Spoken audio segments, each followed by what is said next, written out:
think Magnus has scored 3.5 out of 4 since he trimmed his hair a few days back. So yeah, he's on a streak, and it'll be fascinating to see whether he can gain ground. Yeah, he absolutely, and I've seen people praise it. I think Romain Edouard posted some messages on Twitter saying that he still feels that Magnus is one of a kind, because very few people, in particular in a field like this, losing 2 very disappointing games against Giri and Nodirbek, a lot of people would have gone into their shell a little bit and perhaps, would have tried sort of coasting to a degree. And again, not my year. I'll have more years of this, obviously. Magnus, after losing those 2 years, as you mentioned, just tearing it up. And the one draw he made, there was this really mad QGA, which Jordan ended up actually not losing to Parham, right? Yeah. Even though he probably should have. He really, really should have. That started with e4, e5, knight of3, bishop check, knight c3, if I remember correctly. And he went for b5, 95 castles. Somewhere, 95, b5, I think, f3. Castles, and somewhere here, it really did seem that he probably misremembered something. Yeah, I have a feeling that Abdusattorov won't play with fire in this game when he doesn't really need to as black.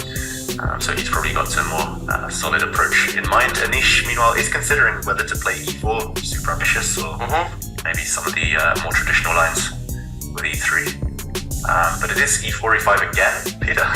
Could we see lightning strike twice? Yeah, that would be very, very curious, because there's a number of positions here that could be quite wild, and there's also this line. But I get the feeling this line is being phased out because people it no longer has the advantage of being entirely unexpected. This thing that people were doing a bit last year. Where the starting position appears to be something like this, and they begin playing from here, which is already absolutely random, and you have no idea what's going on and why are these people on these squares.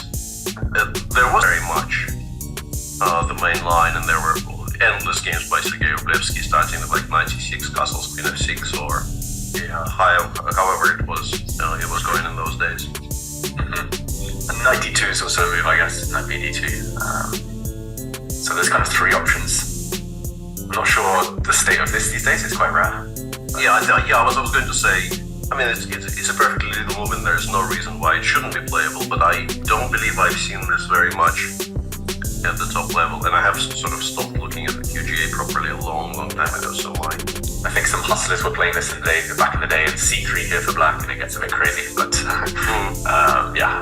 like you say, it's out of fashion, so we'll see what Anish has in store. And if knight c3 does happen, I would expect Nodirbek to just go for something, quote unquote sane, as we were describing in that game between Parham and Jordan.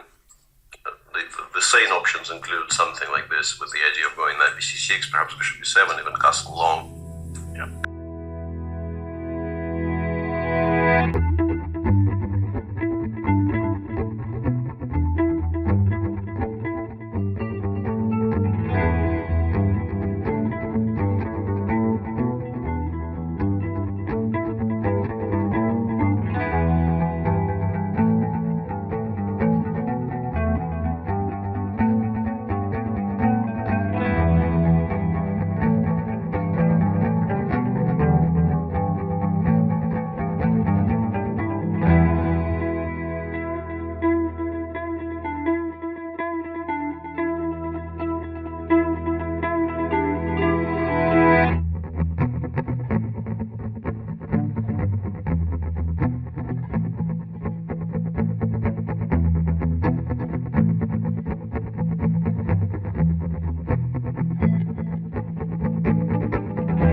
it's a kind of a curious situation where neither white nor black, it feels, really wants to touch anything on the queen side at all.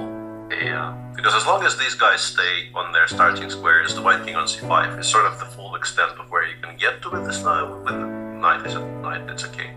But it still can't get any further. And white also doesn't really want to play 4a5 in particular because it would present a target for black to play against. Or perhaps just straight up swap 2 for 1 and generate activity on the other flank, which is also a very well established time-honored way of holding knight endgames, or any endgames. So how would you go about things here? Like you, I would be inclined to maybe do something with the black h pawn, maybe h5. Yeah, but I was trying to understand just how happy I was about, let's say, this position, because knight h6, knight f5, we continue.